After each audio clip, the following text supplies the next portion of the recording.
जय हिंद जय बिहार। केमिस्ट्री धातु और अधातु लेसन है। ये लेसन बहुत इम्पोर्टेंट है क्लास 10th का। ये है क्लास 10th। तत्वों का वर्गीकरण कितने भागों में किया गया है? तत्वों का वर्गीकरण मुख्य रूप से 2 भागों में किया गया है। नंबर 1 धातु और दूसरा अधातु। धातु sodium Na, zinc, copper, iron, ये सब धातु हैं। अधातु हाइड्रोजन, कार्बन, नाइट्रोजन और क्लोरीन, ये सब अधातु हैं। धातुओं के भौतिक गुण लिखें। धातुएं प्रायः चमकीली, कठोर, आघातवर्धनीय तथा तन्य तथा ऊष्मा और विद्युत की सुचालक होती हैं। धातुएं प्रायः चमकीली, कठोर, आघातवर्धनीय, तन्य तथा ऊष्मा और विद्युत का सुचालक होती है। ठीक है, आगे देखेंगे। पारा एक विशेष है। पारा द्रव के अलावे सभी धातुएं समान अवस्था में ठोस होती हैं। केवल पारा जो है वो धातु है, लेकिन फिर भी ये द्रव अवस्था में होती है। पारा द्रव है के अलावा सभी धातुएं समान अवस्था में ठोस होती हैं। कुछ धातुएं किसी कठोर सतह से टकराकर एक विशेष प्रकार की ध्वनि उत्पन्न करती हैं, जिसे धात्विक ध्वनि कहते हैं। इस प्रकार की धातुएं खनिज कहलाती हैं। धातुओं के रासायनिक गुण। धातुएं ऑक्सीजन के साथ संयोग कर क्षारीय ऑक्साइड बनाती है। कुछ अधातुओं के ऑक्साइड अम्लीय एवं क्षारीय दोनों होते हैं। अधातुओं के गुण। अधातुएं न तो आघातवर्धनीय होती हैं और न ही तन्य। इसमें कोई विशेष चमक नहीं होती है तथा ये प्रायः ऊष्मा एवं विद्युत के कुचालक होते हैं। आयोडीन अधातु होते हुए भी चमकीला होता है। कार्बन का अपर रूप ग्रेफाइट विद्युत का सुचालक होता है। सारी धातुएं ठोस या गैस होती है, लेकिन ब्रोमीन जो है वह धातु है, वो द्रव अवस्था में होता है। तो वह कहेगा वैसे अधातु का नाम लिखें जो द्रव अवस्था में, तो ब्रोमीन होगा। वैसे धातु का नाम लिखें जो द्रव अवस्था में हो, तो धातु में जब चले जाएंगे तो पाड़ा होगा, याद रखिएगा। और ये लिखा है एक अधातु है ग्रेफाइट, जैसे पेंसिल जो होता है ना अंदर में लिखने वाला भाग काला वाला, वो ग्रेफाइट है। और उससे अगर आप करंट प्रवाहित कराएंगे तो आएगा, करंट उससे प्रवाहित होने लगता है। इसलिए ध्यान रहे बच्चे कभी पेंसिल ना लगाएं बोर्ड वगैरह में, लाइन वगैरह में। धातु एवं अधातु में अंतर। भौतिक गुण के आधार पर धातु एवं अधातु में अंतर। तो नंबर 1 है अधातु धातु। अधातुओं में ऐसी कोई चमक नहीं होती है। धातु में एक विशेष प्रकार की चमक होती है। अपवाद।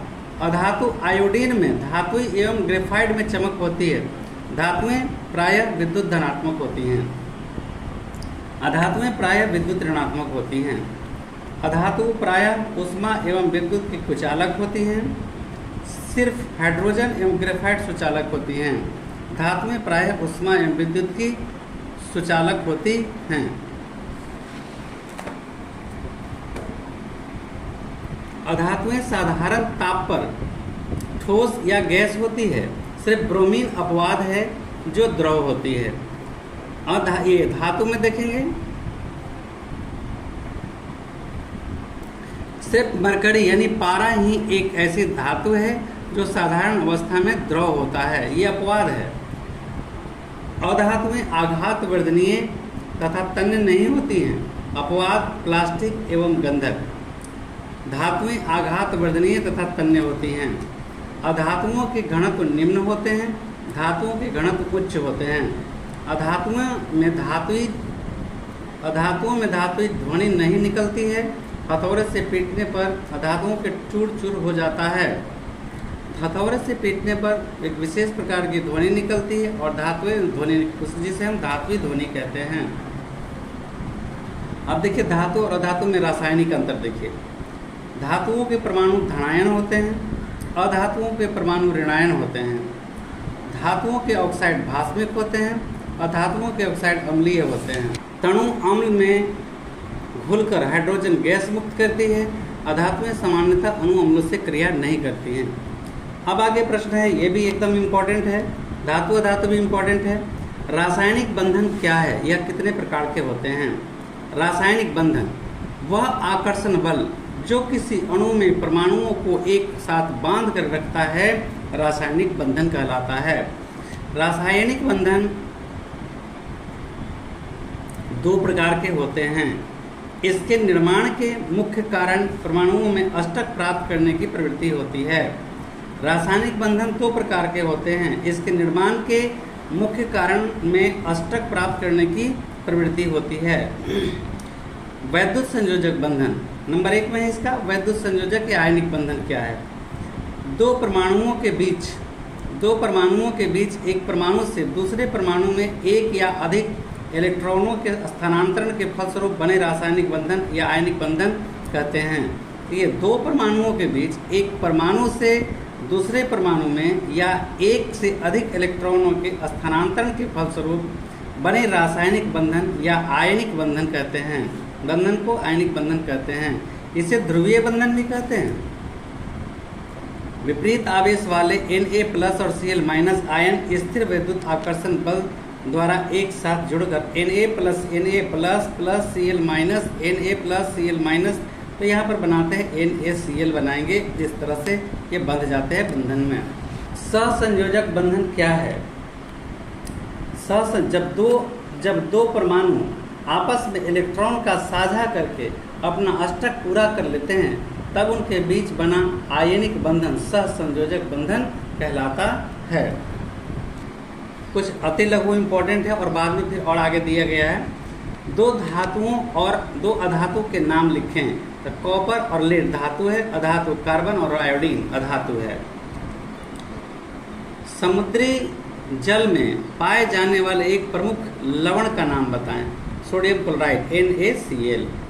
साधारण ताप पर किसी धातु में द्रव अवस्था में रहती है, उनके नाम बताएं। मात्र एक पाड़ा है। एक अधातु का नाम लिखिए जो वायु के संपर्क में आकर जल उठती है। फास्फोरस। सोडियम भी होता है। सोडियम और फास्फोरस अति क्रियाशील तत्व हैं। इन्हें कैसे सुरक्षित रखते हैं? सोडियम को किरोसिन में और फास्फोरस को जल में डुबाकर रखते हैं। किसी विद्युत के सुचालक अधातु का नाम बताएं। ग्रेफाइट। सभी खनिज अयस्क होते हैं? हाँ। वुल्फ्राम क्या है और किस अयस्क में पाया जाता है? यह चुंबकीय अशुद्धि है। यह टिन स्टोन में विद्यमान होता है। क्या लोहे में जंग लगना ऑक्सीकरण है? हाँ। क्वेश्चन है, मिश्र धातु क्या है? एक उदाहरण दें। दो या दो से अधिक धातुओं का समांग मिश्रण ये मिश्र धातु कहलाता है। जैसे पीतल, कांसा। अम्लगम क्या है? मिश्र धातु जिसका एक अवयव पारा होता है। अम्लगम एक मिश्र धातु है जिसका अवयव पारा होता है। अगला सवाल है, तत्व के परमाणु अस्थायित्व प्राप्त करने के लिए कैसा इलेक्ट्रॉनिक विन्यास प्राप्त करते हैं? निकटतम उत्कृष्ट गैस का इलेक्ट्रॉनिक विन्यास प्राप्त कर अपना अष्टक पूरा करते हैं। सोडियम परमाणु क्रियाशील है किंतु सोडियम आयन अस्थायी होता है, क्यों? सोडियम परमाणु में उत्कृष्ट गैसों जैसा इलेक्ट्रॉनिक विन्यास नहीं होता है, सोडियम आयन में होता है। देखिए, सोडियम परमाणु में उत्कृष्ट गैस जैसा आचरण नहीं होता है, लेकिन इलेक्ट्रॉनिक विन्यास जैसा इलेक्ट्रॉनिक विन्यास नहीं होता है, इसलिए सोडियम आयन में होता है। सोडियम का जैसे Na हुआ, शायद इसका 11 होता है, तो 11 का होता है 2, 8, 10, 10 है कि 11। अब जैसे ही एक इलेक्ट्रॉन का त्याग करेगा ये आयन हो जाएगा।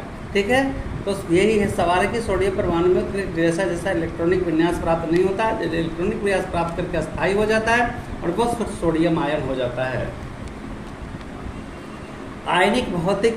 आयनिक यौगिकों के द्रवणांक और कथनांक उच्च होते हैं, क्यों? आयनों के बीच मजबूत स्थिर विद्युत आकर्षण बल के कार्य करते हैं, इसीलिए ये द्रवणांक और कथनांक उच्च होते हैं। अगला सवाल है, आयनिक बंधनों में आयनों के बीच किस प्रकार का आकर्षण बल होता है? तो स्थिर विद्युतीय। कार्बन टेट्राक्लोराइड विद्युत धारा का संचालन क्यों नहीं करती? यह आयनित नहीं होते हैं। नाइट्रोजन के अणु में कौन से इलेक्ट्रॉन भाग लेते हैं? नाइट्रोजन के अणु में कौन से इलेक्ट्रॉन भाग लेते हैं? 3 इलेक्ट्रॉन। रासायनिक अभिक्रिया में कौन से इलेक्ट्रॉन भाग लेते हैं? संयोजकता electron.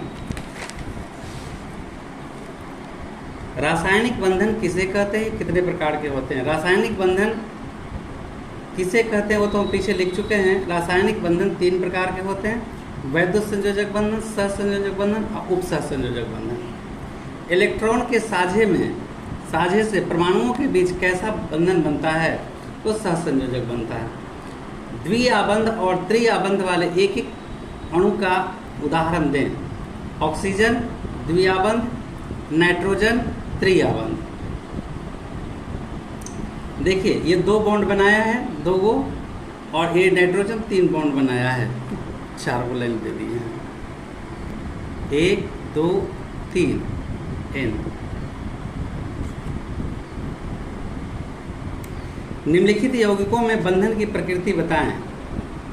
Ammonia, carbon dioxide, sodium और सोडियम मोनोऑक्साइड। अमोनिया यह एकल सहसंयोजक बंधन है। कार्बन डाइऑक्साइड द्विसहसंयोजक बंधन है और सोडियम मोनोऑक्साइड वैद्युत संयोजक बंधन है।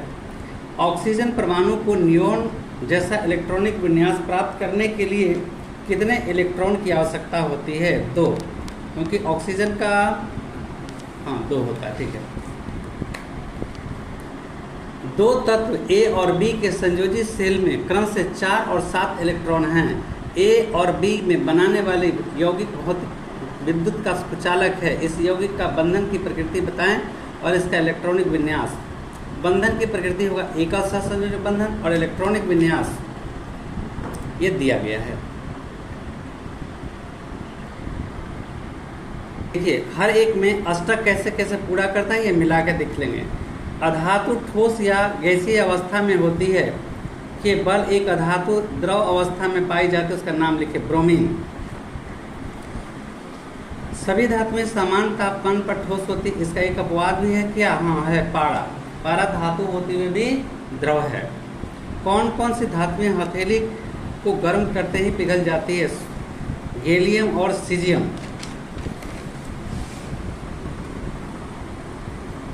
गैंग क्या है? अयस्कों में उपस्थित मिट्टी, कंकड़, बालू के कण इत्यादि अशुद्धियाँ ये गैंग कहलाते हैं। 2 अधातु के नाम बताएं जो प्रकृति में मुक्त अवस्था में है। सोना और तांबा। यश द्वलेपन क्या है? लोहा और इस्पात को जंग से सुरक्षित रखने के लिए उन पर जस्ते की पतली परत चढ़ाई जाती है, इस विधि को यश लेपन कहते हैं। तांबे की वस्तुओं पर हरे रंग की परत चढ़ जाती है, यह हरा पदार्थ क्या है? कॉपर कार्बोनेट, तो तुतिया भी कहते हैं। कौन सी धातुएं आसानी से संक्षारित नहीं होती? उदाहरण दें। सक्रियता श्रेणी में नीचे स्थिर वस्तुएं धातुएं जैसे सोना और प्लेटिनम ऑक्सीजन के साथ संयोग करके अधातु के जैसा ऑक्साइड बनाती है। कौन? अम्लीय ऑक्साइड। रेल की पटरियों को जोड़ने में किस रासायनिक अभिक्रिया का प्रयोग किया जाता है? थर्मिक अभिक्रिया। एनोड पंख क्या होता है? धातुओं के विद्युत अपघटनी परिष्करण में एनोड के नीचे जम जाने वाले अविलेय अशुद्धियों को एनोड पंख कहते हैं। अशुद्धि यानी गंदगी एनोड पर जाके जो जम जाता है उसी को क्या बोलते हैं? अशुद्धियाँ बोलते हैं, एनोड पंख कहते हैं। लोहे में क्या क्या मिलाने से स्टेनलेस स्टील बनता है? कार्बन, निकेल और क्रोमियम। मिश्रत्वन क्या है? धातु के गुणधर्मों को बेहतर बनाने के लिए उसमें कुछ अन्य पदार्थों को मिलाने की विधि को मिश्रत्वन कहते हैं। सोल्डर किन धातुओं के मिश्र धातु है? लोहा और टीन का। खनिज और अयस्क में क्या अंतर है? वैसे खनिज जिनका उपयोग धातु के व्यावसायिक उत्पादन के लिए होता है अयस्क कहलाता है। फेन उत्प्लावन विधि का प्रयोग किस प्रकार के अयस्कों के सांद्रण के लिए किया जाता है? सल्फाइड अयस्क के सांद्रण जिसमें तांबा अयस्क से भारी होता है। निश्चालन क्या है? सांद्रण की एक विधि जिसमें अयस्क को उपयुक्त घोलक में घोलकर गैंग से मुक्त किया जाता है। निस्तापन और जारण में क्या अंतर है? जारण एक अयस्क है, अयस्क को हवा की नियंत्रित आपूर्ति में गर्म करने की क्रिया है। निस्तापन में भी अयस्क को गर्म करते हैं, लेकिन हवा की उपस्थिति आवश्यक नहीं है। किन धातुओं के ऑक्साइड गर्म करने पर सीधे धातु में परिवर्तित हो जाते हैं? क्रियाशील श्रेणी में नीचे स्थित धातुओं के ऑक्साइड जैसे MgO, Ag2O इत्यादि। थर्माइट विधि से निष्कर्षित होने वाले धातुओं के नाम बताएं। मैग्नीज और क्रोमियम। दो धातुओं के नाम बताएं जिनका उत्पादन वैद्युत अपघटन क्रिया द्वारा होती है। सोडियम और एल्युमिनियम। वैद्युत शोधन क्या है? अशुद्ध धातु को एनोड तथा शुद्ध धातु को एक छड़ को कैथोड पर और धातु के किसी अलग लवण के विलयन को वैद्युत अपघट्ट के रूप में प्रयोग कर शुद्ध अशुद्ध धातु प्राप्त करने की विधि है। डाउन की विधि से किस धातु का निष्कर्षण होता है? सोडियम का। पारा का मुख्य अयस्क क्या है? सिनेवार, AgS। बॉक्साइड से शुद्ध एल्यूमिना किस प्रविधि से प्राप्त करते हैं? बेयर विधि से। जंग लगने की अभिक्रिया क्या कहलाती है? ऑक्सीकरण अवकरण अभिक्रिया। सहसंयोजक बंधन कितने प्रकार के होते हैं? सहसंयोजक बंधन 3 प्रकार के होते हैं। एकल सहसंयोजक बंधन, जब दो परमाणुओं के बीच इलेक्ट्रॉनों के सिर्फ एक युग्म का साझा होता है तब उनके बीच एकल बंधन सहसंयोजक बंधन कहलाता है। एकल बंधन में दोनों परमाणुओं के बीच ये छोटा रेखा द्वारा सूचित किया जाता है, जैसे H2।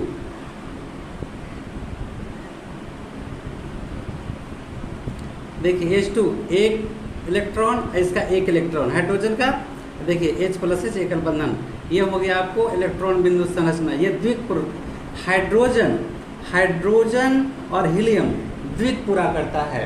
ये बात का पूरी तरह से ध्यान रखिएगा। क्लोरीन Cl2, क्लोरीन यहाँ है, क्लोरीन यहाँ है। इसके अंतिम कक्षा में 7 है। ये अष्टक कैसे पूरा करेगा? ये देखिए 2 बूंदा, 2 बिंदु, 2 इलेक्ट्रॉन, 2 इलेक्ट्रॉन, 6 इलेक्ट्रॉन और 1 इलेक्ट्रॉन इधर लिए, 7 को हो गया।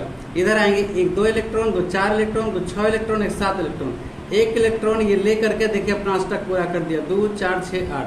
1 इलेक्ट्रॉन ये भी लिया और ये अपना 2 4 6 8 अष्टक पूरा कर दिया। इलेक्ट्रॉन बिंदु ये संरचना हुआ। और आगे के वीडियो में हम इलेक्ट्रॉन बिंदु संरचना बहुत अच्छी तरह से समझाए हुए हैं। ये तो कॉपी है, इसलिए यहाँ पे हम आपको बना करके दिखा रहे हैं। अब आगे देखिए CCl4। अब इसका C का कार्बन का 4 और 2 4, कार्बन का 2 4 और क्लोरीन का 2 8 7 होता है। कार्बन का 2 8 4 6 हो जाएगा और क्लोरीन का हो जाएगा 2 8 7, 2 8 10 7 17। तो 2 4 में ये 4, कार्बन के लिए 4 चाहिए और इसके लिए 7 चाहिए।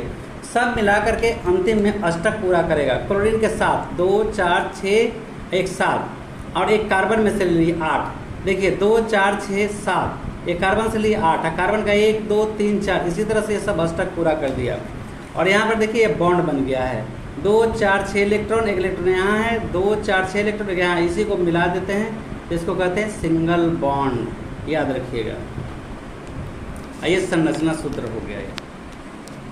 अब द्विक सहसंयोजक बंधन किसे कहते हैं? जब संयोग करने वाले दोनों परमाणु 2 इलेक्ट्रॉन का साझा करते हैं तब उनके बीच द्विक सहसंयोजक बंधन बनता है।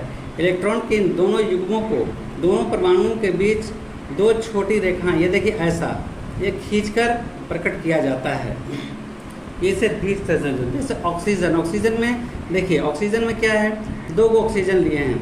एक ऑक्सीजन का कितना होता है? 4, ऑक्सीजन का 2। ये ध्यान रखिए, ऑक्सीजन में 2 4 2 4, तो 4 हो गया। अब यहाँ आइए, ये जब 2 2 4 2 2 4, ऑक्सीजन का यहाँ पे देखिए O का है 2 और 6, तो अंतिम कक्षा में कितने हैं? 6। तो यहाँ बहुत ध्यान से देखना है कैसे बना पाएंगे। 2 4 6 2 4 6। अब देखिए मिल गया। तो अगर हम इसका 2 ले लेते हैं तो ये अष्टक पूरा कर देगा, ये पूरा अष्टक बना देगा, लेकिन वो नहीं बनाना है, हमको बॉन्ड बनाना है। तो देखिए 2 4, ये दोनों बूंदा को 2 4 दोनों को जब हम मिला दिए तो ये बन गया आपका डबल बॉन्ड। यही देखिए जोड़ेंगे, ये डबल बॉन्ड बना हुआ है आपका।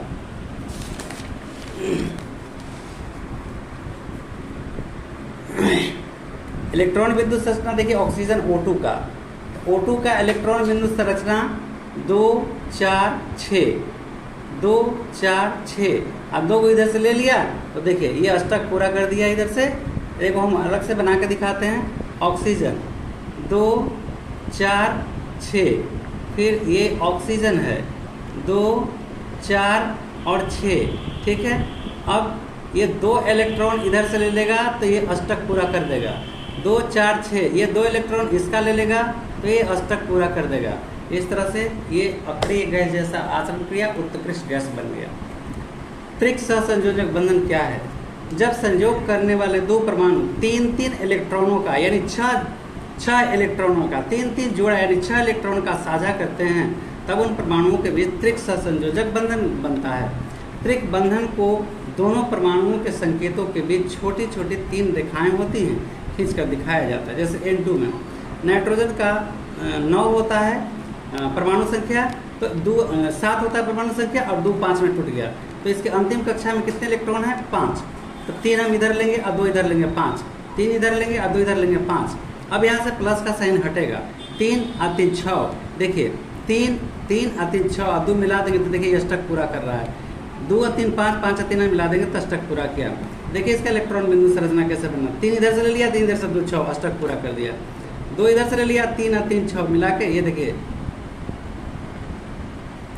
N 1 2 3, 3 और 2 5, N 1 2 3, 3 और 2 5। अब देखिए ये कैसे अष्टक पूरा करता है,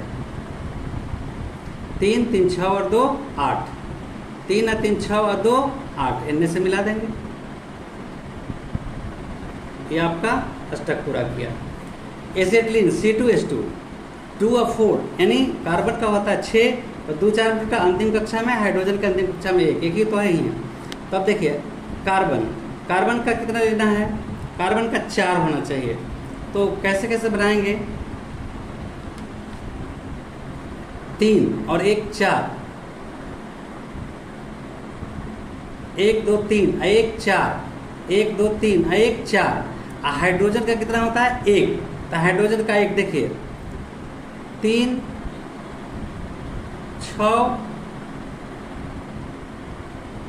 7 8, देखिए 3 6 7 8। और यहाँ से जब इसको मिलाते हैं तो ये दोनों पॉइंट मिलके 1 बन गया, ये दोनों पॉइंट मिलके 1 बन गया। और यह ट्रिपल बॉन्ड देखिए 3 यहाँ भी है, ये बूंदा ये बूंदा ये बूंदा, यहाँ से ये बूंदा ये बूंदा ये बूंदा मिल गया, तो ये 6 हो गया। तो 3 जोड़ा कहें या 6 इलेक्ट्रॉन कहें। देखिए इसका इलेक्ट्रॉन बिंदु संरचना कैसे बनाया गया, हम यहाँ बना के दिखा देते हैं आपको। एक क्लोरीन, कार्बन 1 2 3 और एक इधर, ये 4 हो गया। ये हाइड्रोजन साहब हैं, इनका भी 1 है। दिखाते हैं क्लोरीन का, ध्यान दीजिएगा थोड़ा।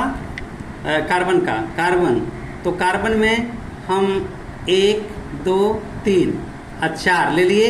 हाइड्रोजन का 1 हाइड्रोजन हो गया। इधर आइए फिर से, ये कार्बन है 1 2 3 और यहाँ पे 2 हो गया, 3 2 5 हो गया, क्योंकि 2 5 में टूटते हैं ये, नहीं 4 में, 1 2 3 4, 1 2 3 यहाँ 4 होगा, ये फालतू, ये 4 हो गया और एक हाइड्रोजन का हो गया। अब ज़रा ध्यान देने की बात है, ये देखिए ये जो है द्विक पूरा करेगा, ये डुप्लेट यानी द्विक पूरा करेगा, डुप्लेट पूरा करेगा। ये अष्टक पूरा, 3 3 6 और 2 8, ये देखिए अष्टक पूरा कर रहा है ऐसे। और यहाँ से ये देखिए अष्टक कैसे पूरा करेगा, 2 और 3 5 और 3 8, ये अष्टक पूरा करेगा। ये काफ़ी आसान है, हम अलग से वीडियो दे रखे हैं, इसको देख लीजिएगा। अगला है धातुएं विद्युत की कुचालक होते हैं क्यों? धातुएं विद्युत के सुचालक होते हैं क्यों? धातुओं में मुक्त इलेक्ट्रॉन होते हैं जो विद्युत धारा को संचालित करते हैं। खनिज क्या है? पृथ्वी की परत में विद्यमान धातु युक्त ठोस पदार्थ तत्व हो या यौगिक खनिज कहलाते हैं। लौह सल्फाइड, सोडियम क्लोराइड इत्यादि। अयस्क क्या है? जिस खनिज में प्रचुर मात्रा में धातु विद्यमान हो तथा जिससे कम खर्च में ही एवं सरलता से धातु प्राप्त की जा सके उसे अयस्क कहते हैं, जैसे बॉक्साइट। नोट, सभी अयस्क खनिज होते हैं किंतु सभी खनिज अयस्क नहीं होते। बहुत इंपॉर्टेंट है। अयस्क कितने प्रकार के होते हैं? अयस्क मुख्यतः 5 प्रकार के होते हैं। नंबर 1, ऑक्साइड अयस्क। Copper, aluminium, zinc, tin, iron आदि ऑक्साइड के रूप में पाए जाते हैं। Sulphur oxide, copper, silver, zinc, mercury, lead, iron आदि सल्फाइड के रूप में पाए जाते हैं। कार्बोनेट अयस्क, sodium, copper, calcium, magnesium, zinc, lead, iron इत्यादि कार्बोनेट पाए जाते हैं। हैलाइड अयस्क, कैल्शियम, सिल्वर आदि हैलाइड अयस्क के रूप में पाए जाते हैं। फास्फेट अयस्क, कैल्शियम फास्फेट के रूप में पाया जाता है। धातु कर्म क्या है? धातु कर्म अयस्कों से निष्कर्षण एवं उनके शोधन की प्रक्रिया धातु कर्म कहलाती है। गैंग या अधात्री, ऐसे GUNGGANGUE, गैंग। गैंग माने होता है, इस पे शक है हमको स्पेलिंग पे। गैंग मतलब होता है अशुद्धि, गंदगी। गांव घर में भी लोग गैंग बनाते हैं, तो क्या बनाते हैं? गैंग का मतलब होता है अशुद्धि। जितने समाज के गंदे लोग होते हैं वो गैंग बनाते हैं। अच्छे लोग सभा करते हैं, मीटिंग करते हैं, एकत्रित होते हैं, लेकिन गैंग उनका नाम नहीं रहता है। तो उसी तरह से एकदम याद कर लिए कि अशुद्धि, खराबी, पृथ्वी की परत से प्राप्त अयस्क में कई प्रकार के अवांछनीय पदार्थ जैसे बालू, कंकड़ या मिट्टी के टुकड़े, कण इत्यादि मिश्रित रहते हैं, जिन्हें हम गैंग कहते हैं। देखिए यहाँ कुछ बोर ब्यूरी का नियम लिखा हुआ है 2n²। इनका नाम है निल्स बोर। इन्होंने सिद्धांत निकाला कि ये देखिए, ये जो कक्षा है यहाँ पे न्यूट्रॉन और प्रोटॉन होता है और चारों तरफ सेल के कक्षा चक्कर लगाते रहते हैं। तो मुख्य रूप से आपको नंबर 1, नंबर 2, नंबर 3 और नंबर 4, ये तो इसमें सेल जब निकालना है तो पहला कक्षा के होता है। के में n बराबर 1 लेते हैं, तो इसका फार्मूला है, निल्स ने बताया 2n²। 2 × 1 का स्क्वायर, 2 × 1 बराबर 2। तो पहला कक्षा में 2 इलेक्ट्रॉन रहता है।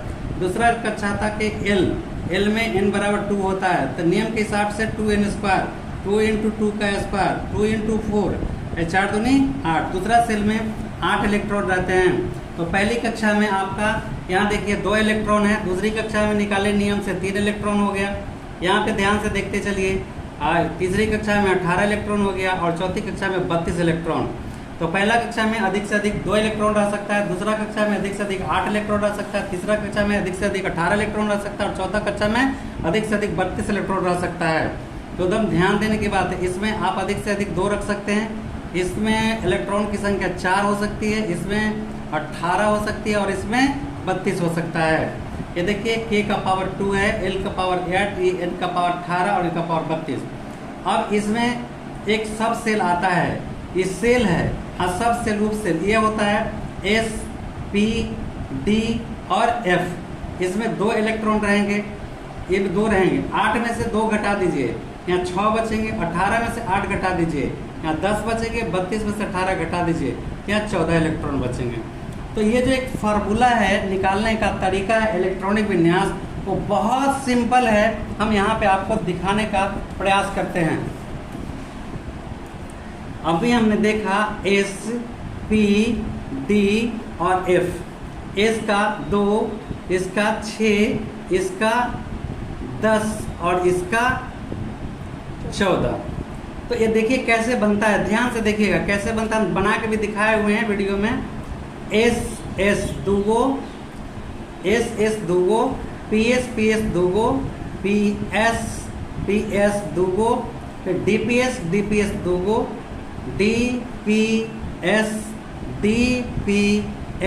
दूगो और FDPS दूगो, FDPS ऐसे बनाते हैं हम लोग। ठीक है, ये बहुत सिंपल तरीका है। यहाँ S 1 नंबर पर है, यहाँ 1 लिखेंगे, 2 लिखेंगे, खाली S है जहाँ 3 लिखेंगे, 4 लिखेंगे, 3 4 और जहाँ S होगा 5 हो जाएगा, 6 हो जाएगा, 7 हो जाएगा और ये 8 हो जाएगा। इसके बाद ये P जो है वो 2 नंबर पर है, तो 2 से शुरू करिए। 2 3 4 5 6 7। अब ये 3 नंबर पर डी है तो 3 से शुरू करिए। 3 4 5 6।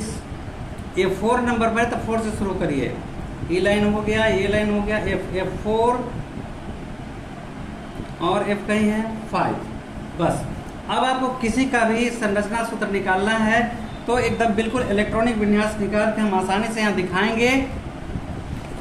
ये देखिए संख्या तत्व संकेत हाइड्रोजन है, हाइड्रोजन का 1 होता है, परमाणु संख्या 1 होता है तो 1 के इलेक्ट्रॉन चाहिए, तो यहाँ पे मेरा होगा 1 इलेक्ट्रॉन चाहिए तो यही चलेंगे। अच्छा अब इसमें और एक चीज़ बच गया है कि S जहाँ है वहाँ स्क्वायर, क्योंकि 2 इलेक्ट्रॉन है। S जहाँ जहाँ स्क्वायर करिए, S जहाँ जहाँ स्क्वायर करिए, S जहाँ जहाँ स्क्वायर करिए, S square, S square, S square, S square और S स्क्वायर, और जहाँ P है वहाँ पर पावर 6 करिए, P पर power 6, power 6, power 6, power 6, power 6, power 6, और D है वहाँ 10 करिए, D पावर 10, पावर 10, D पर पावर 10। अब F है वहाँ 14 करिए, F14, देखिए कोई पावर बचा नहीं ना, सब हो गया। ये D तो D पर 10 है। अब देखिए कितना आसान से 1, तो हम यहाँ हाइड्रोजन का तो 1 हो गया तो खाली लिखेंगे 1s1। इसकी पावर तो 2 है लेने का, लेकिन मेरे पास कितने हाइड्रोजन है, 1 ही हाइड्रोजन है, तो यहाँ पर हाइड्रोजन का इलेक्ट्रॉनिक विन्यास, इलेक्ट्रॉनिक कॉन्फ़िगरेशन 1s स्क्वायर हुआ। इसके बाद देखिए हीलियम का, तो हीलियम का 2 है, तो हीलियम का 2 इलेक्ट्रॉन है तो यहाँ पर चलेंगे हीलियम के इलेक्ट्रॉनिक विन्यास 1s स्क्वायर, क्योंकि इसकी ताकत 2 है, 2 को इलेक्ट्रॉन रख सकता है। तीसरे नंबर पर है आपका लिथियम का 3, लिथियम का है परमाणु संख्या 3, इलेक्ट्रॉनिक विन्यास 1s स्क्वायर। अब 1 यहाँ पे आना पड़ेगा, यहाँ देखिए 2 को लेना पड़ेगा, 1s स्क्वायर 2s स्क्वायर, तो हमको है कितना, 3 गुना है तो 2 को यहाँ 1 कर देंगे, 2 1 क्या हो गया, 3 हो गया। और भी देखिए 4 नंबर पर कौन है, 4 नंबर है बेरियम, 4 नंबर पर है बेरियम, तो बेरियम का कैसे होगा इलेक्ट्रॉनिक विन्यास 1s square 2 2 4, 1s square 2s square 2 2 4 हो गया। 5 नंबर पर कौन है, 5 नंबर पर है आपका बोरॉन, 5 नंबर पर है बोरॉन, तो बोरॉन का देखिए 1s square 2s square 1s square 1s square 2s square, यहाँ तक आना पड़ेगा आपको। तो यहाँ 2p लेंगे, लेकिन 2 2 4 1 ही को इलेक्ट्रॉन लेंगे, तो 2 2 4 1 5 हो गया इलेक्ट्रॉन। और जब ये क्या होता है संरचना सूत्र के बाद वैलेंसी जो होता है, ये अंतिम कक्षा में जो रहेगा वही उसकी वैलेंसी होगा। अब डायरेक्ट यहाँ हम आपको समझा रहे हैं। देखिए तत्व हाइड्रोजन 1, इसकी कक्षा में 1 ही इलेक्ट्रॉन है, इलेक्ट्रॉन 1 है, संरचना सूत्र हो गया, इसकी वैलेंसी 1 हो गई। अब आइए दूसरा जो तत्व है हीलियम है He, इसका परमाणु संख्या 2 है, एटॉमिक नंबर 2 है आपका, ये 1s स्क्वायर, देखिए 2 इलेक्ट्रॉन हो गया। और ये द्विक पूरा किया, ये द्विक पूरा किया, ये न्यूट्रॉन प्रोटॉन हो गया, और पहला में ये द्विक पूरा कर दिया। अब द्विक पूरा करने के कारण इसका इलेक्ट्रॉनिक विन्यास, जब ये द्विक पूरा मतलब कि भर गया, कक्षा भर गया, तो इसका इलेक्ट्रॉनिक्स विन्यास जानने में से 2 को 2 है या 2 चाहिए भी, तो पूरा का पूरा मिल गया, इसलिए 2 ये अक्रिय गैस हो गया। ये अक्रिय अपना आचरण दिखाएगा स्थायित्व तो प्राप्त करके, ये अस्थायी हो गया और ये अक्रिय गैस हो गया, या उत्कृष्ट गैस भी कहते हैं, इसको हम उत्कृष्ट भी कहते हैं या अक्रिय कहते हैं, जो भी। अब संख्या 3 में हो गया 3, तो देखिए पहला कक्षा में 2 इलेक्ट्रॉन पूरा कर दिया और दूसरा कक्षा में 1 इलेक्ट्रॉन, बाकी जो बचा 1 इलेक्ट्रॉन पीछे फेंक दिया।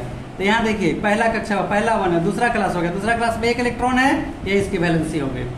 ये बेरिलियम का देखिए 4 है, तो पहला कक्षा में 2 को, दूसरा कक्षा में फेंक देंगे 2 को, तो पहला कक्षा 1 क्लास में 2 को है, 2 क्लास में 2 को है, यही ये जो अंतिम कक्षा में बच गया यही वैलेंसी हो गया। ऐसे निकालने का तरीका 18 तक ही लागू होता है। बोरबरी ने स्वयं कहा है, बोरॉन का 5 होता है, पहला कक्षा में 2 हो गया, दूसरा कक्षा में 3 हो गया, तो दूसरा कक्षा में अंतिम कक्षा में जो है वो 3 है। देखिए 2 क्लास तो दो गो आए को मिला के 3 हो गया इसकी वैलेंसी। तत्व का संकेत कार्बन है, कार्बन का परमाणु संख्या 6 होता है, और इधर इधर बना देते हैं, कार्बन का 6 होता है। ये न्यूट्रॉन और प्रोटॉन हो गया। पहला कक्षा में इसका 2 इलेक्ट्रॉन रहेगा, और दूसरी कक्षा में जब जाएंगे तो 2 और 2 4 इलेक्ट्रॉन हो जाएगा। दूसरी कक्षा में 1 2 3 4, इसीलिए इसकी वैलेंसी 4 थी। नाइट्रोजन का होता है 7। तो पहला तो हो गया, ये एक न्यूक्लियस हो गया, ये पहली कक्षा में 2 इलेक्ट्रॉन, दूसरी कक्षा में क्या हुआ 2 गो, तो बाकी बच गया 5 गो, 1 2 3 4 5 गो हो गया। तो ये अष्टक पूरा करता है। अष्टक पूरा करने के लिए हमको क्या करना होगा, 5 इलेक्ट्रॉन है, हमको 3 इलेक्ट्रॉन और चाहिए, लेना पड़ेगा। तो हम यहाँ क्या करेंगे कि वैलेंसी जानने के लिए 8 में से ये 5 को घटा देंगे। 8 में से 5 घटा दिया, 3 इसकी वैलेंसी क्या है कि जब तक अष्टक पूरा नहीं करेगा, अस्थाई नहीं होगा, तो 3 गो और ले लेंगे। तो सीधे कहें कि 5 गो है या 3 गो और ले लेंगे तो अस्थाई पूरा हो जाएगा ये। तो 3 इलेक्ट्रॉन यानी 8 में से, देखिए 1 से 4 तक जो रहेगा वही वैलेंसी होगा, लेकिन 4 के बाद 4 से लेके 8 तक जब जाएगा तो हम 8 में से घटा के ही वैलेंसी निकालेंगे। अगला का देखिए 8 है, फैक्टर तोड़ दिए, पहला कक्षा दूसरा कक्षा, ये 2 क्लास है, इसके इलेक्ट्रॉनिक विन्यास है, 2 और 4 6 इलेक्ट्रॉन इसका हो गया, 2 इलेक्ट्रॉन और दे देंगे, यानी 8 में से 6 घटा देंगे तो 2 वैलेंसी हो जाएगी इसकी। आगे देखिए फ्लोरीन का 9 होता है, 1s² 2s², 2p5, 5 2 7 2 9। अंतिम कक्षा में 2 क्लास में देखिए 5 और 2 7 इलेक्ट्रॉन हो गया। एक ये न्यूक्लियस हो गया, एक में 2 गो हो गया, और दूसरे कक्षा में आपको जा रहा है कितना 5 और 2 7, 1 2 3 4 5 6 7। अगर 1 इलेक्ट्रॉन दे देंगे और इसको, ये पूरा हो जाएगा। तो 8 में से 7 को घटा देंगे तो इसकी वैलेंसी 1 हो जाएगी। अब संख्या अगला 10 नंबर है, first class second class, 1s² 2s², 2p6 electronic विन्यास है। तो देखिए 6 और 2 क्या हो गया 8, ये अपना अष्टक पूरा कर लिया। न्यूट्रॉन प्रोटॉन, और ये आपका हो गया पहला कक्षा में 2 इलेक्ट्रॉन, और दूसरा कक्षा में देखिए पूरे का पूरा 8 इलेक्ट्रॉन है, 1 2 3 4 5 6 7 8, अपना अष्टक पूरा कर दिया था पूरा। तो 8 में से 8 घटा देंगे तो इसकी बैलेंसी 0 हो जाएगा। सोडियम का 11 है, उसी तरह 1s² 2s², 2p6 3s1, 6 1 7 7 2 9 9 2 11, valency इसका अंतिम कक्षा में 1 हो गया। इसी तरह से क्या निकाले, मैग्नीशियम का निकाले हैं, 2 2 4 2 6 6 2 12, अंतिम कक्षा में इसका 2 है तो वैलेंसी 2। इसी तरह से आप 18 तक का निकाल देंगे। 5 से 8 तक रहेगा तो 8 में से घटा के निकालिएगा, यानी 8 पूरा देना है आपको। जय वो कम रहेगा उसको जोड़ दीजिए, जिस तरह से निकालिए। ऐसे हम आपके वीडियो में बना के 18 तक इलेक्ट्रॉनिक विन्यास दिखा दिए, इलेक्ट्रॉनिक बिंदु संरचना, बहुत सारे चीज़ दिखाए हुए हैं। इसके पहले का वीडियो अगर आप देख लेंगे बहुत अच्छा होगा और अच्छा से समझ में आएगा। अब आयनिक यौगिक किसे कहते हैं, इनका आयनिक यौगिक का एक उदाहरण दें। धन और ऋण आवेश युक्त आयनों से बने यौगिक को आयनिक यौगिक कहते हैं। धन और ऋण आवेश युक्त आयनों से बने यौगिक को आयनिक यौगिक कहते हैं। ये प्रबल विद्युत धनात्मक धातु के परमाणु से प्रबल विद्युत ऋणात्मक अधातु के परमाणु पर इलेक्ट्रॉन के पूर्ण स्थानांतरण से निर्मित होते हैं। वे चालक के रूप में उपस्थित होते हैं। इनके विलनित अणु नहीं होते हैं। जैसे चूंकि सोडियम क्लोराइड NaCl Na+ और Cl- आयनों के संयोग से बना है, अतः यह आयनिक यौगिक कहलाता है। इसका निर्माण निम्नलिखित प्रकार से हुआ है। सोडियम का 1 परमाणु और क्लोरीन का 2 4 6 एक साथ हो गया। अब यहाँ देखिए ये सोडियम 2 8 1 में टूटा है तो 1 इलेक्ट्रॉन, और इसमें 2 8 7 में टूटा तो 7 इलेक्ट्रॉन। अब यहाँ पे देखना है कि Na+ 1 इलेक्ट्रॉन का त्याग कर रहा है और Cl 1 इलेक्ट्रॉन कर्ज ले रहा है। तो 1 इलेक्ट्रॉन कर्ज लेने के कारण अब 1 इलेक्ट्रॉन ये कर्ज लेगा तो 2 2 4 6 2 ये अपना अष्टक पूरा कर लेगा। ठीक है, 1 इलेक्ट्रॉन को त्याग दे देगा तो देखिए ये अष्टक पूरा कर लेगा, 1 इलेक्ट्रॉन ले लेगा तो ये अष्टक पूरा कर लेगा। इसलिए सोडियम जो हुआ 1+ और क्लोरीन जो हुआ 1-, इसी से मिला से के बनेगा सोडियम क्लोराइड। अब जरा देखिएगा ठीक से, इसको हम फिर से समझा देते हैं।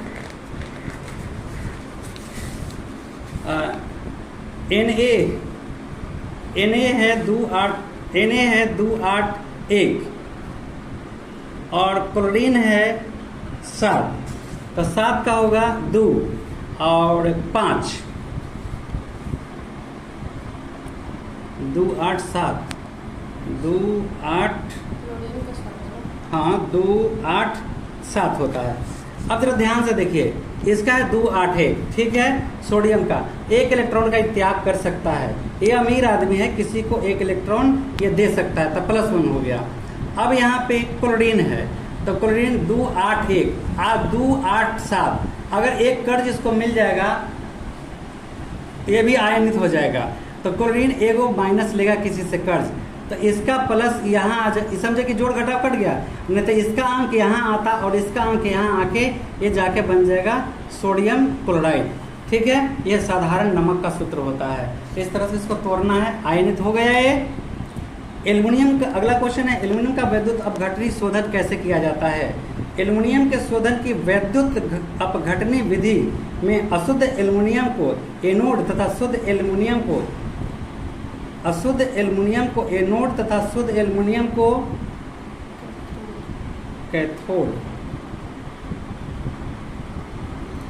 कैथोड ये दोबारा लिखा गया है। अशुद्ध एल्युमिनियम को फिर से, एल्युमिनियम के शोधन की वैद्युत अपघटनी विधि में अशुद्ध एल्युमिनियम को एनोड और शुद्ध एल्युमिनियम की प्लेट को कैथोड तथा एल्युमिनियम के किसी लवण के विलयन को वैद्युत अपघट्ट के रूप में लेकर वैद्युत अपघटन किया जाता है। विद्युत धारा प्रवाहित करने पर एनोड से शुद्ध एल्युमिनियम निकालकर वैद्युत अपघट्ट विलयन में घुल जाती है तथा विलयन से उतनी ही मात्रा में शुद्ध एल्युमिनियम कैथोड पर एकत्रित हो जाती है। विलेय अशुद्धियाँ विलयन में चली जाती है, जबकि अविलेय अशुद्धियाँ एनोड में बैठ जाती है। अत्यंत क्रियाशील धातु होने के बावजूद एल्युमिनियम का उपयोग खाना बनाने वाले बर्तन इत्यादि के निर्माण में क्यों किया जाता है। एल्युमिनियम वायु से अपचयित होकर अपनी सतह पर ऑक्साइड की एक परत बना लेता है। यह परत एल्युमिनियम को आगे अभिक्रिया करने से रोक देती है, अर्थात इसे संरक्षण से बचाती है। एनोडीकरण द्वारा ऑक्साइड की परत को मोटा करके इसे संक्षारण से अधिक सुरक्षित कर दिया जाता है और मजबूत बना दिया जाता है। अतः एल्युमिनियम से बने बर्तनों का प्रयोग में कोई कठिनाई नहीं होती है। सोना, चांदी और प्लेटिनम के आभूषण बनाए जाते हैं, क्या कारण है। सोना, चांदी और प्लेटिनम अत्यंत कम अभिक्रियाशील चमकीली धातु है। सामान्य ताप पर वायु और जलवाष्प से इनका संचारण प्रायः नहीं होता है, अतः ये अपनी चमक बनाए रखते हैं और इसलिए आभूषण बनाने के लिए उपयोग किए जाते हैं। अगला क्वेश्चन है, इलेक्ट्रॉन के स्थानांतरण द्वारा Na2O और Mg2O का निर्माण दर्शाएं। इन यौगिकों में कौन कौन से आयन होते हैं। देखिए, सोडियम में एक आयन का त्याग करेगा, 2 4 6। यहाँ ऑक्सीजन में 6, तो सोडियम में +Na और ऑक्सीजन में -2। इसको चाहिए था हमको 8, तो 2 4 6 तो हो गया, 2 इलेक्ट्रॉन और चाहिए, तो सोडियम 1 इलेक्ट्रॉन का त्याग करेगा और ये 2 इलेक्ट्रॉन लेगा, तो ये अष्टक पूरा कर देगा। तब कैसे, हम अभी बताए थे थोड़ा देर पहले कि सोडियम 1+ होता है और ऑक्सीजन को 2 को कर्ज चाहिए, -2 होता है, तो इसका अंक यहाँ आ जाएगा, इसका अंक यहाँ आ जाएगा और ये बनाएगा Na2O, ठीक है। देखिए यहाँ पर ही Na2O बना हुआ है। इसी तरह मैग्नीशियम का भी। अब मैग्नीशियम में देखिए Mg+2 होता है और ऑक्सीजन जो होता है ये 2- होता है, तो 2 से 2 कट गया, अब ये बनाएगा आपको MgO। ये सब देखिए यहाँ पे लिखे हुए हैं। धातुएं विद्युत की सुचालक क्यों होती हैं। 2 धातुओं के नाम बताएं जो विद्युत का सबसे अच्छा चालक हो तथा एक धातु का नाम बताएं जो विद्युत का सबसे कमजोर चालक हो। धातुएं विद्युत का सुचालक होती है, इसका कारण है कि धातुओं में मुक्त या चलायमान इलेक्ट्रॉन की विद्युत का संचालन करते रहती हैं। धातु आयन जो स्थिर रहते हैं इलेक्ट्रॉन के प्रवाह के लिए कुछ अवरोध उत्पन्न करते हैं। विद्युत का सबसे अच्छा चालक चांदी और तांबा है। विद्युत का सबसे कमजोर चालक पारा है। लोहे पर जंग लगने की घटना किस प्रकार होती है। लोहे का संचरण हवा या नमी की उपस्थिति में होता है। इससे लोहे की सतह पर फेरिक ऑक्साइड एवं फेरिक हाइड्रोक्साइड की भूरे रंग की परत, ढीली परत जम जाती है। यह क्रिया लोहे में जंग लगने की क्रिया है, जो एक उपचयन की अभिक्रिया है। लोहे पर जंग प्रधानतः जलयुक्त फेरिक ऑक्साइड से बनने के कारण होता है। अब यहीं पे एक सवाल बता दूं कि लोहे पर जंग लगने से बचाने के लिए क्या करेंगे। तो लोहे पर जंग से बचाने के लिए उस पर पेंट लगा देंगे, पेंट कर देंगे, उससे कलर कर देंगे, जिससे अभिक्रिया लोहापट नहीं हो पाएगा और जंग से बच जाएगा। और कभी कभी देखते हैं कि लोहे के कुछ बर्तनों होते हैं जिसमें साफ करने के बाद उस पर तेल लगा दिया जाता है। तो तेल चिकनाई का होता है और चिकनाई से लोहे पर उसका असर नहीं पड़ता है, मतलब वातावरण के जल वाष्प का। निम्नांकित क्वेश्चन है, निम्नांकित मिश्र धातु के घटक के उपयोग उल्लेख कर। स्टील या आयरन मतलब फेरस, निकेल Na एवं क्रोमियम Cr का मिश्र धातु है। स्टील, आयरन, निकेल और क्रोमियम का मिश्र धातु है। इसे घरेलू बर्तन, बॉल बेयरिंग, ब्लेड, हवाई जहाज, मोटर कार के पार्ट पुर्जे आदि बनाने में किया जाता है। पीतल यह तांबा, कॉपर या जिंक, जस्ता के मिश्र धातु है। इसका घरेलू बर्तन, डलियां, कारतूस एवं भारी मात्रा बनाए जाते हैं। कांसा यह तांबा एवं टीन की मिश्र धातु है। इसे घरेलू बर्तन और मूर्तियां, जहाज वगैरह बनाए जाते हैं। अगला क्वेश्चन है, सोने से मिश्र धातु कैसे तैयार किया जाता है। शुद्ध सोना 24 कैरेट होता है। यह मुलायम धातु है। इसमें चांदी या तांबा मिलाकर मिश्र धातु तैयार किया जाता है, जो कठोर होता है। आमतौर पर भारतवर्ष में आभूषण तैयार करने के काम आने वाले सोने की मिश्र धातु 22 कैरेट सोना होता है। 22 कैरेट सोना बनाने के लिए 22 भाग चांदी अथवा तांबा मिलाकर मिश्र धातु तैयार की जाती है। यानी 22 में हो गया 88%, कितना हो गया 100 में से 22 घटा दे, 10 में से 2 गया 8, 9, 78% सोना होता है और 22% आपको जो भी मिश्र धातु हो। अगला है, गंधक या सल्फर को गर्म करने पर एक गैस निकलती है। गैस निम्नलिखित घर क्या क्रिया करती है। शुष्क लिटमस पत्र पर, आगे देखते हैं क्वेश्चन इस समय। गंधक को वायु में जलाने पर सल्फर डाइऑक्साइड गैस बनाती है। यह एक अम्लीय ऑक्साइड है। इसका शुष्क लिटमस पत्र पर कोई प्रभाव नहीं पड़ता है। यह सांद्र नीला लिटमस पत्र को लाल कर देता है। ये देखिए यहाँ पे अभिक्रिया लिखा हुआ है।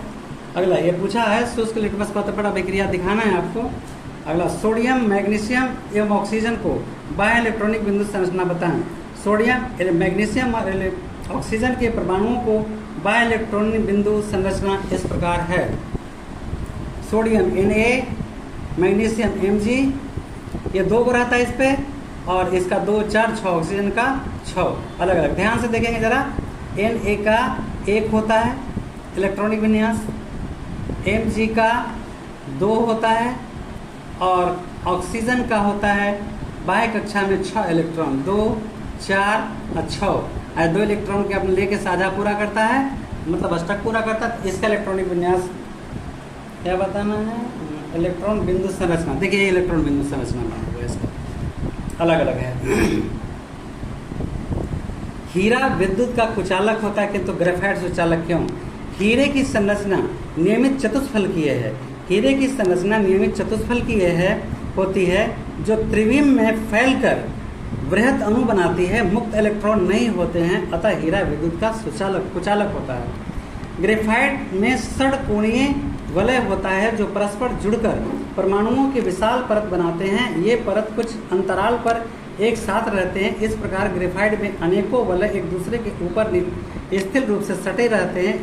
इसमें मुक्त इलेक्ट्रॉन रहते हैं, जो संपूर्ण खाद जालक में गमन कर सकते हैं, अतः ग्रेफाइट विद्युत का सुचालक होते हैं। निम्नलिखित क्रियाओं का संचालित समीकरण दे। लोहे की जल के भाप के साथ अभिक्रिया, लोहा Fe4H2O 3Fe4H2O, ये बना हुआ है आपका समीकरण। लोहे और कॉपर के साथ ये समीकरण आपका बना हुआ है। आयनिक यौगिकों के गलनांक एवं क्वथनांक कुछ होते हैं, क्यों। आयनिक यौगिकों में धन एवं ऋण आवेशों के बीच सबल स्थिर विद्युत आकर्षण बल कार्यरत होते हैं, जिनको तोड़ने के लिए पर्याप्त ऊष्मा की आवश्यकता होती है। इसी कारण से इनके गलनांक एवं क्वथनांक काफ़ी उच्च होते हैं। अयस्कों का सांद्रण क्यों किया जाता है। अयस्कों में विद्यमान बालू, मिट्टी, पत्थर के कण इत्यादि अशुद्धियों को दूर करने के लिए अयस्कों का सांद्रण किया जाता है। अगला है अयस्कों के सांद्रण की विभिन्न विधियों का उल्लेख करें। अयस्कों के सांद्रण की विभिन्न विधियां निम्नलिखित है। नंबर 1, हाथ से चूनकर।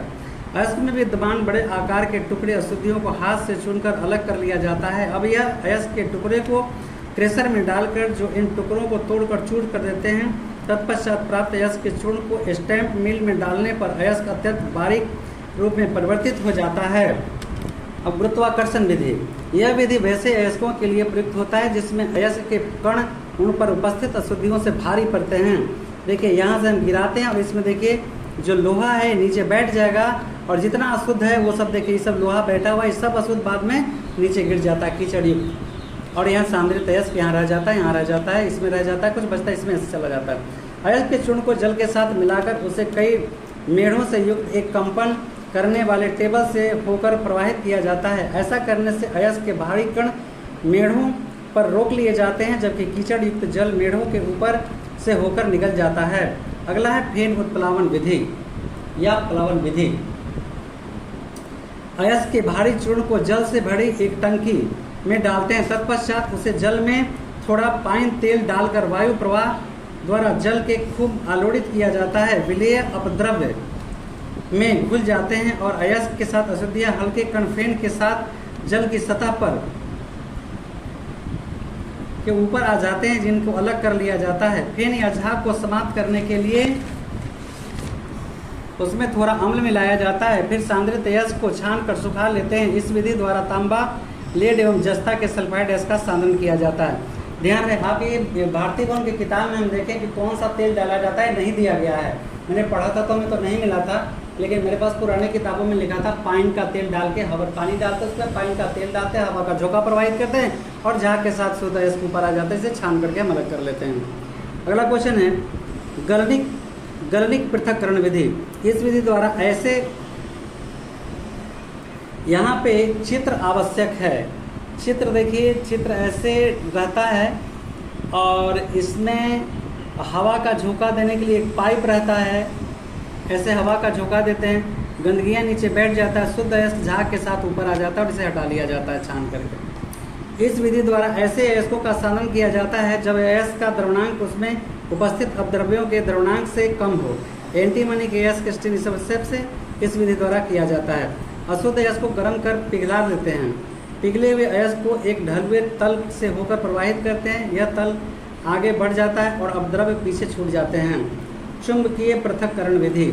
यह विधि वैसे अयस्कों के लिए प्रयुक्त होती है जब अयस्क और उसमें विद्यमान अपद्रव्य में कोई एक अचुंबकीय हो। उदाहरण के लिए टीन के अयस्क में टीन स्टोन में वुल्फ्राम अपद्रव्य के रूप में उपस्थित रहता है जो चुंबकीय होता है। टीन स्टोन अयस्क से को पीस कर महीन चूर्ण बना देता है। इन चूर्ण को एक विद्युत चुंबकीय बेलनों के बेल्ट पर डालकर मशीन को चालू कर दिया जाता है और वुल्फ्राम चुंबकीय होने के कारण चुंबक की ओर आकर्षित होकर एक पात्र में गिर जाता है, जबकि अचुंबकीय पदार्थ दूर होकर अलग हो जाते हैं और अलग गिरते हैं। इस प्रक्रिया में सांद्रित टीन स्टोन प्राप्त होता है। अब जब देखते हैं हम इसका एक फिगर आपको दिखा देते हैं, दोनों का तो फिगर नहीं है, हम यहाँ दिखा देते हैं। फेन उत्प्लावन विधि है, देखिए ये फेन उत्प्लावन विधि का ये फिगर दिया हुआ फेन उत्प्लावन विधि का, और अभी जो हम बताएं चुंबकीय पृथक्करण विधि का ये वाला चित्र है, ठीक है।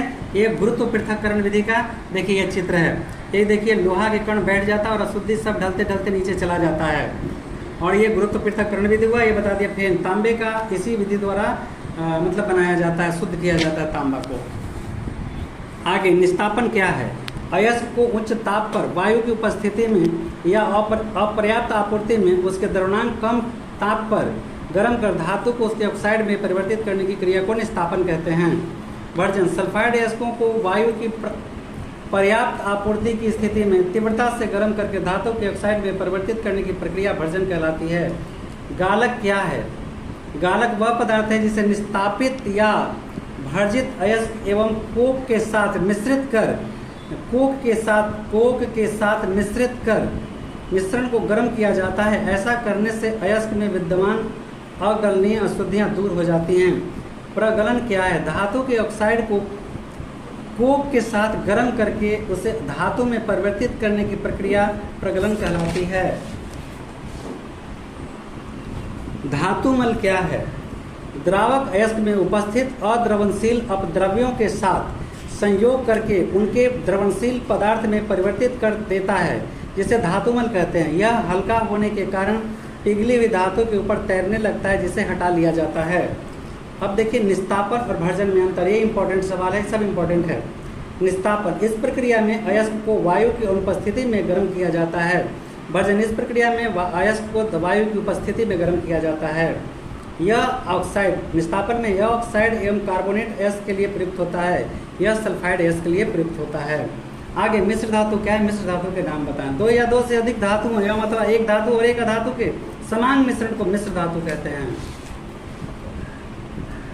अब संयोजकता क्या है? किसी तत्व के परमाणु के बाह्यतम सेल अर्थात संयोजित सेल में वर्तमान इलेक्ट्रॉन की संख्या संयोजकता कहलाती है। जैसे अगर एक से लेकर के 4 तक है तो वही संयोजकता होगा, और अंतिम सेल में 5 से लेकर के 5 से 8 तक का है तो संयोजकता होगा वैलेंसी बराबर 8 में से घटा के हम लिखते हैं संयोजकता। ध्यान रखिएगा, सोडियम की परमाणु संख्या 11 था, इलेक्ट्रॉनिक विन्यास 2 8 1 हुआ, और अंतिम सेल में संयोजित सेल में 1 इलेक्ट्रॉन है, इसलिए इसकी संयोजकता 1 हो गया। अगर कोई ऐसा पदार्थ है, जैसे क्लोरीन को लेते हैं, क्लोरीन इसका 2 8 और 7 होता है, तो ये अंतिम कक्षा में 7 इलेक्ट्रॉन हैं। तो यहाँ पर हम की संयोजकता जानने के लिए 8 में से वैलेंसी बराबर 8 में से 7 घटाएंगे तो 1 वैलेंसी आएगा। एल्यूमिनोथर्मिक विधि क्या है? इसका उपयोग किस प्रकार के धातु के ऑक्साइड के उपचयन में होता है? धातु के ऑक्साइड के एल्युमिनियम द्वारा अपचयित कर धातु प्राप्त करने की विधि को एल्यूमिनोथर्मिक विधि कहते हैं।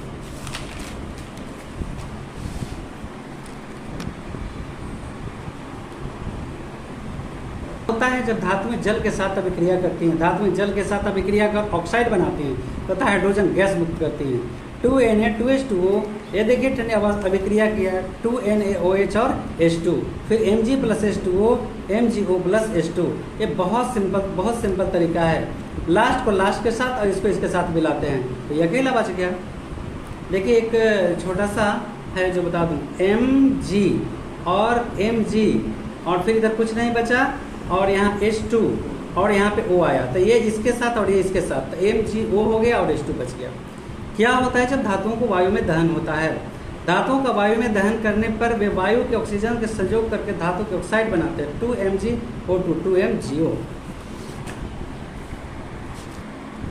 देखिए क्लोरीन है Cl2, तो क्लोरीन का 17 2 8 7 में टूटता है 17, तो इसका इलेक्ट्रॉन बिंदु संरचना जानने के लिए ये 2 8 7 में क्लोरीन टूट रहा है। जरा ध्यान से देखिएगा, एक क्लोरीन है और ये 2 4 6, ये 2 8 7 में टूटा है, तो अंतिम कक्षा में कितने इलेक्ट्रॉन हैं? 1। फिर यहाँ 2 4 6 और अंतिम ये 7। अब ये इलेक्ट्रॉन इसको ले लेंगे और एक इलेक्ट्रॉन इनसे लेकर के अपना अष्टक पूरा कर लिए। ये देखिए इलेक्ट्रॉन बिंदु संरचना है, और यहाँ पर इसी को देखिए जोड़ दिया गया है, एक बिंदु तो एकल बंधन हो गया। अब देखिए द्विक बंधन यहाँ समझने में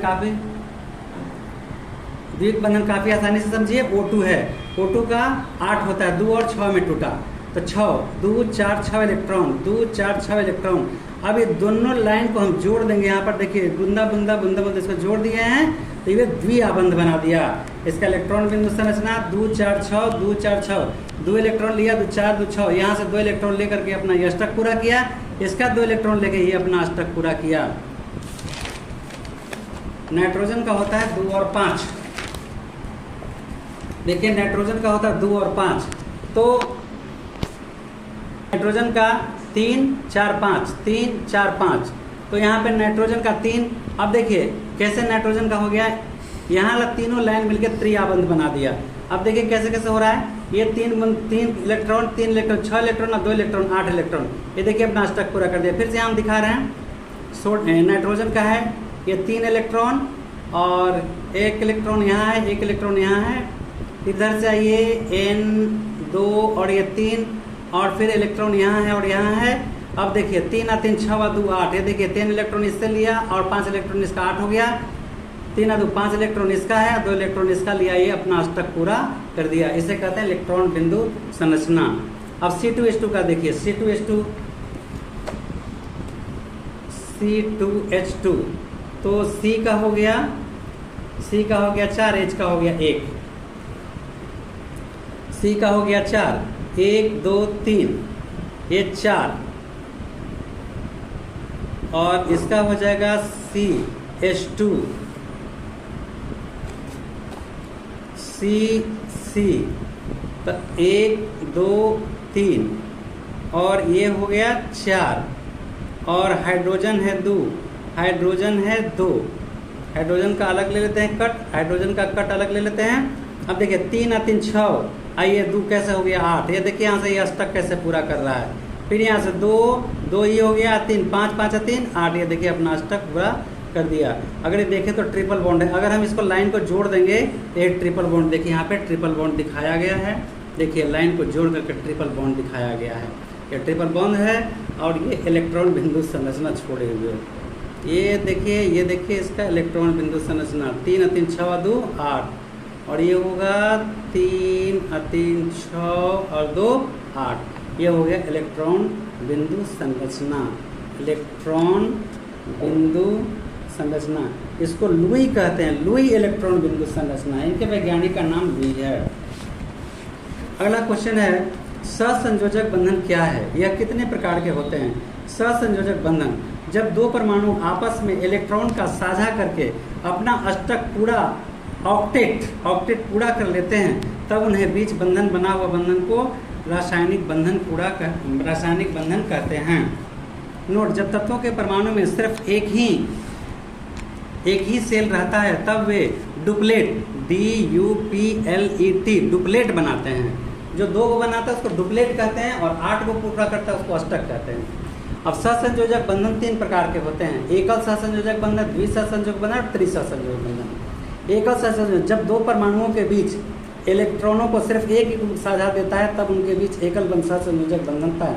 इलेक्ट्रॉन के इन 2 युग्मों को दोनों परस्पर परमाणुओं के बीच में एक छोटी लकीर होती है, ये देखिए कैसे यहाँ लगता है, पहले भी शायद इसको दे चुके हैं।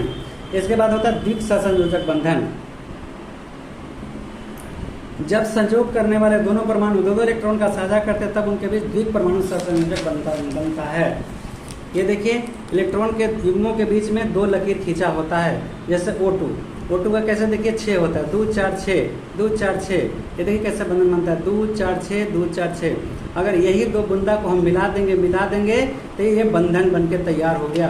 ये साइलेंट भी रह सकता है, रह भी सकता है और नहीं भी, कोई जरूरी नहीं है, ये द्विबंधन बन गया। त्रिसहसंयोजक बंधन, जब संयोग करने वाले 2 परमाणु 3 जोड़ा इलेक्ट्रॉन यानी 6 इलेक्ट्रॉन का साझा करते हैं तब इन परमाणुओं के बीच छोटी छोटी 3 लकीरें खींची जाती है, ये देखिए दिखाया गया है, इसे त्रिसहसंयोजक बंधन कहते हैं, जैसे मैंने नाइट्रोजन में हमने अभी दिखाया था पीछे। पारा धातु का निष्कर्षण कैसे होता है। पारा का संकेत Hg एवं परमाणु संख्या 80 है। पारा का प्रमुख अयस्क सिनेबार है, हाँ सिनेबार है, जिसे पारा का निष्कर्षण किया जाता है। सांद्रित सिनेबार अयस्क को चारकोल के साथ गर्म करने पर पारा प्राप्त होता है। देखिए HgS3O2 2GO + 2H2O, फिर HgO को तोड़े हैं C से, तो ये देखिए ये आपको पारा प्राप्त हो गया। अष्टक नियम क्या है। परमाणुओं में अपने इलेक्ट्रॉनों को एक इस प्रकार से व्यवस्थित करने की प्रवृत्ति होती है कि इनके बाह्यतम सेल में इलेक्ट्रॉनों की संख्या 8 हो जाए, इसे अष्टक नियम कहते हैं। अष्टक नियम प्राप्त करने के लिए इलेक्ट्रॉन या त्याग कर सकते हैं या ग्रहण कर सकते हैं। प्रसवेद्य क्या है। कुछ लवणों में जल के लिए अत्यधिक प्रसवेद्य क्या है। कुछ लवणों में जल के लिए अत्यधिक प्रीति होती है तथा इन लवणों को वायु में खुला छोड़ने पर वे वायु के जलवाष्प को अवशोषित कर पसीजने लगते हैं। इस प्रकार के लवण को प्रसवेद्य लवण कहते हैं। अनादर कैल्शियम क्लोराइड क्लोरीन परमाणु और क्लोरीन आयन में अंतर। क्लोरीन परमाणु देखिए Cl जो है ये क्लोरीन परमाणु है और Cl माइनस क्लोरीन आयन हो गया। Cl माइनस का होता है 2 8 और 7, तो एक इलेक्ट्रॉन एक कर्ज लेके अष्टक पूरा करता है। असाते हैं ना, एक इलेक्ट्रॉन लेके एक अष्टक पूरा करता है, ऐसे क्लोरीन परमाणु है। क्लोरीन परमाणु विद्युत उदासीन होते हैं लेकिन क्लोरीन आयन पर ऋणावेश होता है। क्लोरीन परमाणु में प्रोटॉनों और इलेक्ट्रॉनों की संख्या 17 होती है। क्लोराइड परमाणु में प्रोटॉनों की संख्या 17 की तो इलेक्ट्रॉनों की संख्या 18 होती है। क्लोरीन परमाणु के बातम कक्षा में 7 होते हैं इलेक्ट्रॉन, और क्लोराइड परमाणु के बातम कक्षा में 8 इलेक्ट्रॉन होते हैं, जो एक कर्ज लेता है। ये अस्थायी होता है, ये अस्थायी होता है। सोडियम परमाणु और सोडियम आयन में अंतर, सेम चीज़ है। सोडियम में तो त्याग करता है, सोडियम परमाणु इतना उदासीन होते हैं, लेकिन सोडियम आयन पर धन आवेश आ जाता है, का प्लस आ गया, दिया है, त्याग किया है। सोडियम परमाणु में प्रोटॉनों की संख्या इलेक्ट्रॉनों की संख्या बराबर 11 होती है। सोडियम आयन में 11 प्रोटॉन होते हैं, जबकि इलेक्ट्रॉनों की संख्या 10 है, वो कम जाता है। सोडियम परमाणु के संयोजित सेल में सिर्फ 1 इलेक्ट्रॉन होते हैं, लेकिन सोडियम आयन के संयोजित सेल में 8 इलेक्ट्रॉन होते हैं। अष्टक जो पूरा करता है। अब है वैद्युत संयोजक या आयनिक संयोजक में अंतर। चलिए, ये इलेक्ट्रॉन के पूर्ण स्थानांतरण के फलस्वरूप बनते हैं, ये इलेक्ट्रॉन के पारस्परिक साझा करके बनते हैं, बस यही दोनों का अंतर है। ये आयनों से बने होते हैं, ये उदासीन आयनों से बने होते हैं। मुख्यतः क्रिस्टलीय पदार्थ है, ये ठोस या द्रव होते हैं। इनके द्रव्यमान और क्वथनांक उच्च होते हैं और इनके द्रव्यमान और क्वथनांक निम्न होते हैं। बस एक प्रश्न। कार्बन डाइऑक्साइड CO2 के इलेक्ट्रॉन बिंदु संरचना को दर्शाना है। कार्बन डाइऑक्साइड के एक अणु के बनने में कार्बन का एक परमाणु ऑक्सीजन के 2 परमाणुओं के साथ संयोग करता है। कार्बन परमाणु C624 के संयोजित सेल में 4 और 0 परमाणु में 8, 2 और 6 संयोजित सेल में 6 इलेक्ट्रॉन ऑक्सीजन के प्रत्येक परमाणु कार्बन के साथ 2-2 इलेक्ट्रॉन का साझा करता है, जिसमें दोनों O ऑक्सीजन परमाणु एवं C परमाणु का अष्टक पूर्ण हो जाता है। देखिए, ऑक्सीजन का 6 है, 2, 4, 6, कार्बन का 2, ऑक्सीजन का 2, 4, 6, कार्बन का 2, ये मिला दिए तो अष्टक पूरा हो गया, बॉन्ड भी पूरा हो गया। हम इसका दर्शा कर दिखाते हैं। CO2 कार्बन का होता है 4, 2, 4, जिससे हालत रहेगा वैसे ही लेंगे। ऑक्सीजन का होता है 6, 2, 4, ये 6 हो गया, ठीक है। इसमें ऑक्सीजन लिए 2, 4 और ये 6 हो गया। 2, 4, 6, 6, 2, 8, अष्टक पूरा कर दिया। 2, 4, 6, 6, 2, 8, ये अष्टक पूरा कर दिया। 2, 4 और 4, 8, देखिए ये भी अष्टक पूरा कर दिया। ये हो गया कार्बन का इलेक्ट्रॉन बिंदु संरचना। अब बॉन्ड में आएंगे तो ये डबल बॉन्ड हो जाएगा। बॉन्ड में O C C O, ये डबल बॉन्ड हो जाएगा। सोडियम परमाणु संख्या है, सोडियम इलेक्ट्रॉन बिंदु संरचना। देखिए, सोडियम का परमाणु संख्या 11 होता है, ये 2, 8 एक में टूटता है, और अतः इसका इलेक्ट्रॉनिक विन्यास 1 हो। देखिए यहाँ पे बचा हुआ इलेक्ट्रॉनिक विन्यास यही 1 होगा, ये 1 इलेक्ट्रॉन वैलेंसी हो जाएगा। P15 आर्गन 18 का इलेक्ट्रॉनिक विन्यास। P15 में 2, 8, 5 होगा। चूँकि ये 5 है तो अगर इसका वैलेंसी जानना होगा तो 8 में से घटा देंगे, यानी 3, वैलेंसी इसका 3 हो जाएगा। आर्गन का 18 है, 2, 8, 8 अष्टक पूरा किया, इसका वैलेंसी 0 हो जाएगा। अब जो कुछ चीज़ें बच गया है वो हम इलेक्ट्रॉन बिंदु संरचना पहले दे चुके हैं, और ये भी दे चुके हैं आपको, क्या कहते हैं, संरचना दे दिए हैं, संरचना सूत्र दे दिए हैं आपको, और वैलेंसी भी दे दिए हैं जहाँ तक जो इम्पोर्टेंट है। अब हम आपको कुछ संरचना सूत्र बना के और इलेक्ट्रॉन बिंदु संरचना अगला वीडियो में देंगे। 2-3 वीडियो में दे चुके हैं अभी तक तत्काल में, और उसे भी आप देख लीजिएगा तो बहुत ज़्यादा लाभदायक आपके लिए होगा। आप सभी को बहुत सारी शुभकामनाएं। जय हिंद, जय बिहार।